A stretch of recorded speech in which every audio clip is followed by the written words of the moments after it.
why our definition of failure is all wrong. Good evening, ladies and gentlemen. Let me begin by asking a not so very simple question. Why do we fail? Do we fail because we didn't plan well? Or we didn't put in the required efforts? Or merely because we were bound to fail? Could be either. Yes? No. We fail because we don't know what failure is. Our definition of it has been wrong all through these years. Walt Disney, Einstein, Michael Jordan, Steve Jobs, the Beatles, my dad, you and I, we've all failed once. Or maybe more.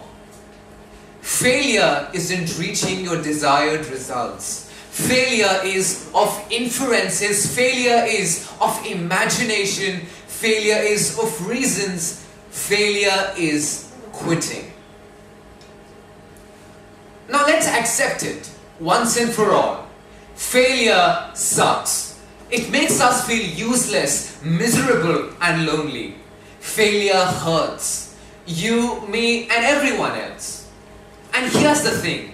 When we are hurt or we are screwed up, we define our failure. And in that moment of misery and stress, we look at it wrongly, as something that has led us away from success, or is the opposite of success. But that is where we are wrong, because that is what makes us a failure: quitting. Ladies and gentlemen, we are cause-oriented people. Hence, the definition of our failure will, my dear listeners, always depend on how we define it. Let us define our failures right before they define who we could be. Now, ladies and gentlemen, I can remember the last time I failed. I had been rigorously preparing for an oratory competition. Day and night I would practice over and over again, hoping to attain perfection. And finally, the day arrived. Months of hard work, practice and dedication all came down to this day.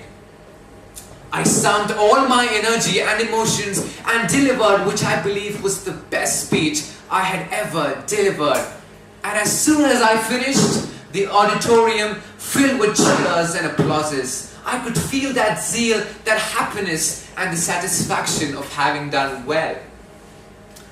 However, the challenge was not yet over. I still had to wait for the results to be announced, and oh boy, it seemed like a lifetime to be waiting for those results. When the chairperson got up to speak, she said that there had been some excellent speakers who had declaimed their speeches that day, but there was one speaker who had performed exceptionally well but had made a huge blunder.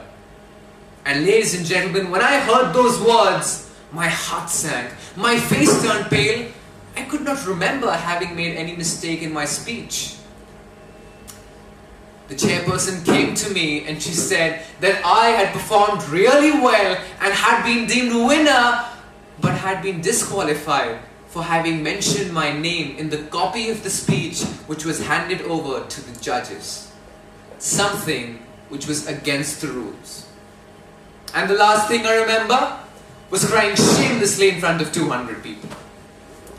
But today, I would never take my failures back. I would never unwind the clock and do it all over again. The most successful people in the world didn't do so either. While failure hurts at that time, it's part of life's design, a divine chisel. Failure means to be hurt, but still be up and doing. Till we finally win, till our failure no longer exists. Failure isn't a permanent tattoo that you'll regret in your later life when your skin sags. No, it's just a bruise. It'll heal. Allow it to. Thank you.